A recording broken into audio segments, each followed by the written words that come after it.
ዓርብ ዕለት ደግሞ ለነ ሚካኤል ከባድ ነበር። ይገርማቸዋል። ዓርብ ዕለት ክርስቶስን የሾህ አክሊል ደፉበት።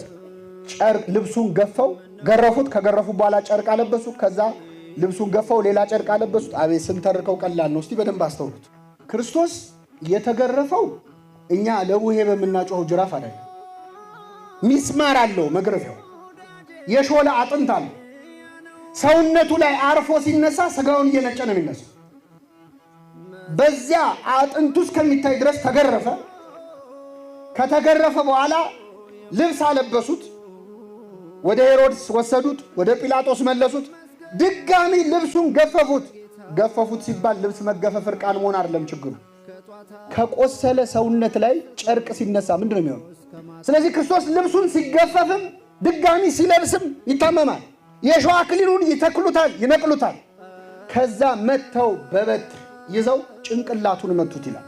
መላእክት በሰማይ ፊቱ የተንቀጠቀጡ ቅዱስ ቅዱስ የሚሉትን ልናየህ አይገባንም የሚሉትን አምላክ በበትር ጭንቅላቱን ሲመቱት ሱራፌል ተንቀጠቀጡ ይላል። ኪሩቤል ራዱ።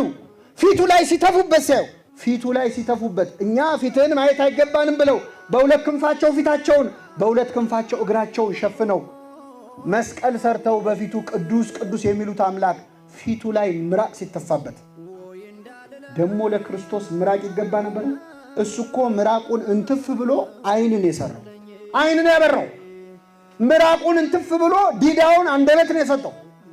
ያ ቀን ለመላእክት በጣም ከባድ ነበር።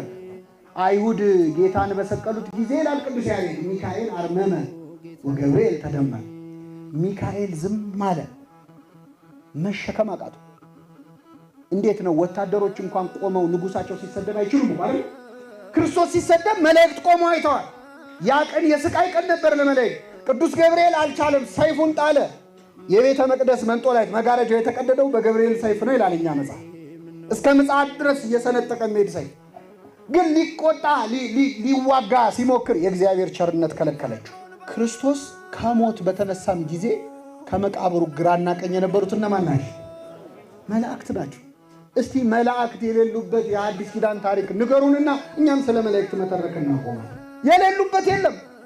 መላእክት ምን ያህል ከቀደሙት ክርስቲያኖች ጋር ቅርበት እንደነበራቸው የምታውቁት የሐዋርያት ሥራ ላይ አንዲት ሴት ያደረገችው ነገር። ሐዋርያው ቅዱስ ጴጥሮስ ታሰረ፣ እስር ቤት ገባ። እስር ቤት ገብቶ ካሁን ገደሉት እያሉ ሐዋርያት ተሰብስበው ሌሊቱን ሙሉ ቁጭ ብለው 72 አርድእት 120 ቤተሰብ ሆነው እራት በልተው ቁጭ ብለው ይጨነቃሉ። እንደው ምን ይሻላል? አሁን እዛው ይገሉት ይሆን? መቼስ ሰው ሲታሰርብን ጭንቀቱ ከባድ ነው አይደል? ምን ያደርጉት ይሆን እያሉ ስለ ጴጥሮስ እየተወያዩ እያለ ድንገት በር ተንኳኳ። በሌሊት በር ተንኳኳ። ከዛ ሮዴ የምትባል የቤት ሰራተኛ አገልጋይ ነበረች።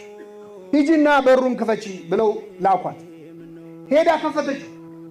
ከፍታ አይታ ደንግጣ መልሳ በሩን ዘጋችውና መታ ቆመች። ምን ነው ምን ሆንሽ አሏት። ኧረ ጴጥሮስ በር ላይ ቆሟል አለች። የታሰረው ጴጥሮስ ምን ላይ ቆሟል? ከዛ ምን አሏት? አይ መስሎሽ ነው፣ ጴጥሮስ አይደለም ያንኳኳው፣ ምናልባት መልአኩ ሊሆን ይችላል። ምን ሊሆን ይችላል? የጴጥሮስ ጠባቂ መልአኩ ጴጥሮስን መስሎ መጥቶ ሊሆን ይችላል። እኔ ይህን ስሰማ ክርስቲያን በመሆኔ ራሱ ተጠራጠርኩ ራሴ።